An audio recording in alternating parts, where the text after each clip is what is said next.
கடந்த திங்கட்கிழமை சுங்காய் கில்லான் ஆற்று பாலத்திற்கு அடியில் கண்டெடுக்கப்பட்ட ஓர் இளம் பெண்ணின் சடலம் தனியார் கல்லூரி ஒன்றில் பயின்று வந்த மாணவி ஆவார் என்று அடையாளம் கூறப்பட்டது.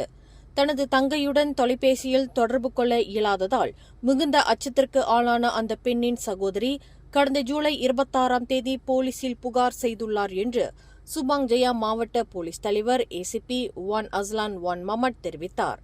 ஜூலை 25ஆம் தேதி மதியம் 12 மணியளவில் புத்ரா ஐட்ஸ் LRT ரயில் நிலையத்திற்கு தன்னை பார்க்க வரும்படி 23 வயதுடைய அந்த கல்லூரி மாணவி தனது அக்காளுக்கு அழைப்பு கொடுத்துள்ளார்.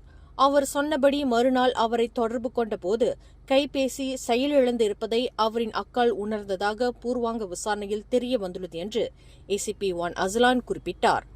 சிர்டாங் சுல்தான் இட்ரிஸ் ஷா மருத்துவமனையில் நடத்தப்பட்ட சவ பரிசோதனையில் குற்றத்தன்மைக்கான தடயங்களோ அல்லது பலவந்தமோ இருந்ததற்கான எந்தவொரு அறிகுறியும் இல்லை.